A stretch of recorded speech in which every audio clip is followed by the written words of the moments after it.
Hey, what is up, mortals? It is. Welcome to part 1 season 2 of What If Izuku Had a Villain Quirk. I just wanted to greet you guys by just saying, sit back and relax, you're in for a treat. So, we begin. A letter was laid on the table of a shabby-looking apartment. The sender was none other than Toshinori Yagi, aka All Might. The recipient of the letter read the letter's contents in silent contemplation.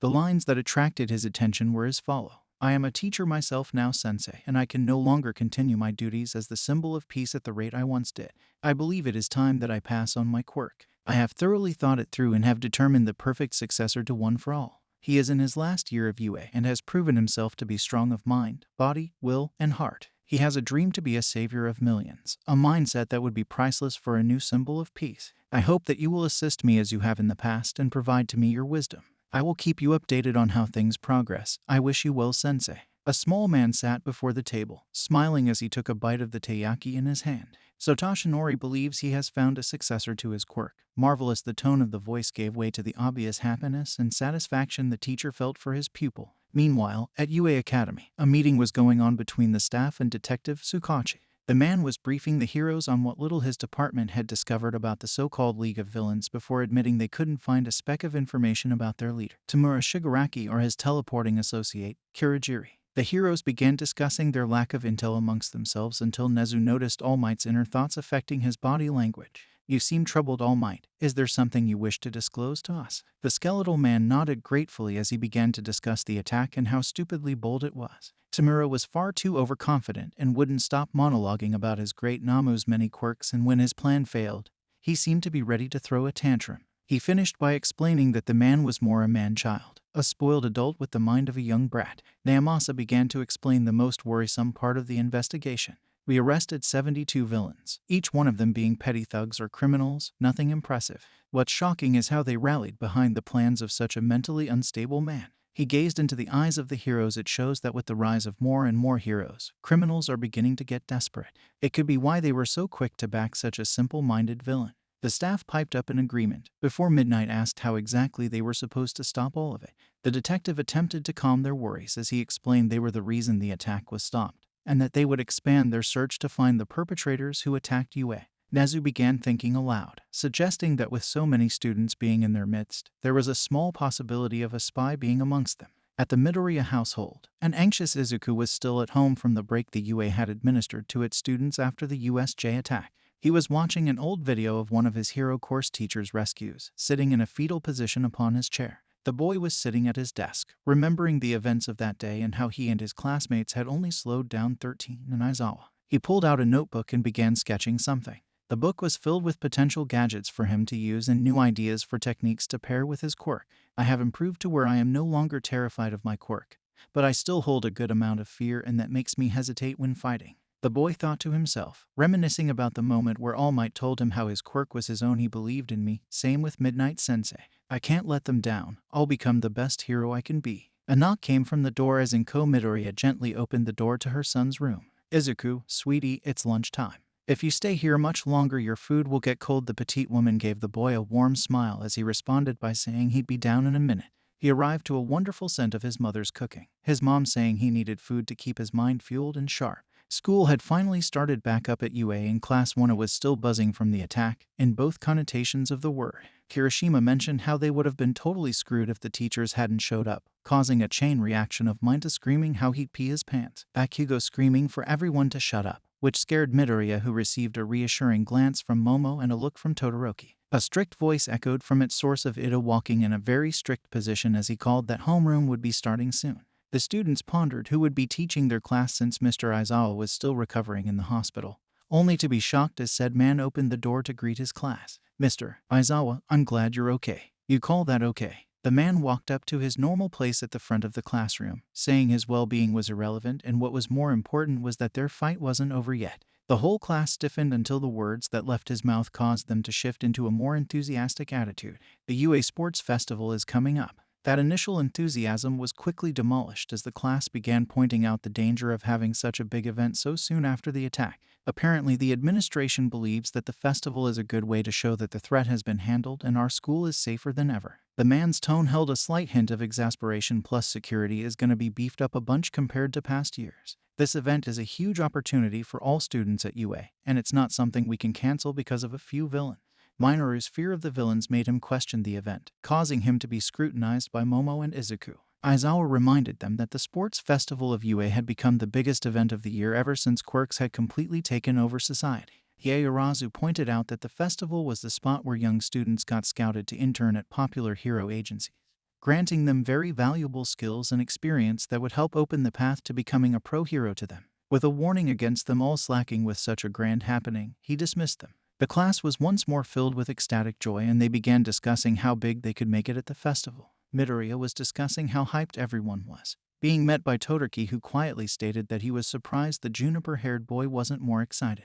Although it was impossible to see from the naked, a microscopic quirk of his lips appeared, time spent around his two classmates clearly beginning to affect him positively. A loud cry came from their brunette classmate, who had taken on a very scary pose, encouraging them to shout with determination. Needless to say, the three students quickly, yet subtly, extracted themselves from that situation. They walked the halls, conversing amongst themselves until a peculiar topic came along. Todoroki-san, why do you want to become a hero? The Ravenet girl asked their dual-colored acquaintance. The words seemed to be met by a stiffening of his joints and a sudden freezing of movement. Silence reigned for several seconds, to prove someone else wrong and to make them realize something. That was all they managed to squeeze out of the boy before a familiar voice, at least to Izuku, echoed from behind them. Oi Zuku. The boy turned to see the R18 hero standing in a hallway with her lunch. I'm off to lunch, you wanna come? After looking at the two students accompanying him and receiving two nods, a more reluctant one from Shoto, he went to spend time with his tutor. The Hero Legacy student eyed his fellow pupil as he walked away with the hero, outrageous thoughts filling his head. At the teacher's lounge, Nimiri threw herself onto a couch and promptly cleared her throat. I'm gonna cut to the chase, kid. With the sports festival so close, you're gonna have to be working double time. She eyed him as she pulled a can of soda from her lunch and tossed it to him. Your lessons with me are back on, kid. This sports festival is gonna be big for you, and I'm going to make sure that you're damn well ready for it.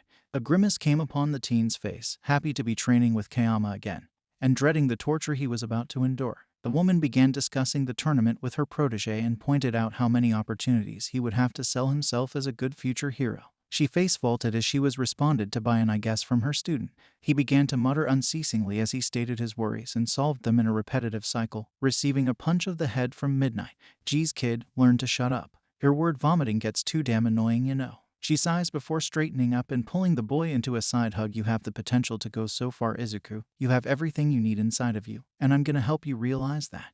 The hero sent him on his way before collapsing onto the couch, silently cursing and thanking Toshinori for introducing her to the adolescent. The boy went back to his class, not expecting to open the door when the bell rang to see an ocean of students outside of the door, prompting questioning from his classmates about their reason for being there, until an aggressive voice called from behind him. Isn't it obvious? They're scoping out the competition. They want to know what they're up against. The ashen blonde crept up to the large group and sneered at them. Well, you got a good look, so get out of my way, you shitty extras. A voice retorted from the crowd, calling out that he didn't expect to find such an asshole in the hero course. The owner of the voice stepped forward as the majority of the class began motioning for the boy to run for his life. I didn't expect to find such an egomaniac in a course for heroes, a course I desired to be in. Unfortunately, the first time around, I was unsuccessful in entering the hero course, but it may not stay that way. A steely glint entered his eyes. If I can prove myself to be worthy of being in this class, I can get put into this course, meaning room would have to be made for me by kicking one of you out. I hope you understand that by this, I am declaring war on all of you. The sheer aloofness of the boy shocked both Yamomo and Izuku into complete silence at his declaration, until a screaming voice called them out. It was Tetsu, a student from Class 1B who had gone to see the class that had faced off real villains and loved to tell the tale, only to insult them for being such brats. A collective thought of everyone hates our class now ran through the heads of most of 1A. Kirishima attempted to stop Bakugo, who was now exiting the classroom, saying that he should fix all of this since they were all hating on their class thanks to him. The teen simply asked why he should when he's gonna have to beat them in the festival anyway before stalking off. The class could not exactly argue with his logic, but definitely did disapprove of his method of saying such things. Midoriya quietly gained a look of determination, seeing Bakugo declare such a statement and remembering his promise of never losing to Izuku again. The jungle-haired boy knew he had a lot of work ahead of him and welcomed it. Across the city, the students of Wana had begun to train fiercely, especially Izuku as he improved his skills with his old teacher. Each of the 20 did their best, maybe not in Minda's case, but the others did. The training made time pass by in quick flashes, making the 2 weeks seem to pass in an instant. It was the morning of the festival, and Inko stood by her son as he got ready for it, telling him to be careful and that she would record the whole thing in HD. She wished him well as he quickly made his way to the prestigious academy that was being swamped by reporters once more. Excitement reached an all-time high as pro heroes walked amongst the crowd as well, preparing to watch the events to scout out potential candidates for an internship, with several being there purely for security. All of Class 1 was waiting in a single room, several of them very anxious. Todoroki called for Izuku, staring at him with a serious look. Midoriya, I'm sure you know that objectively. I am stronger than you. A dejected look came across the boy's face as the heterochromatic one continued. However, you have Midnight in your corner. I am unsure of what relationship you two have, but know this. You and Yaoyorozu may be the people I have let closest to me, but nevertheless, I will defeat you. Kaminari cracked a joke to try and diffuse the obvious tension in the room.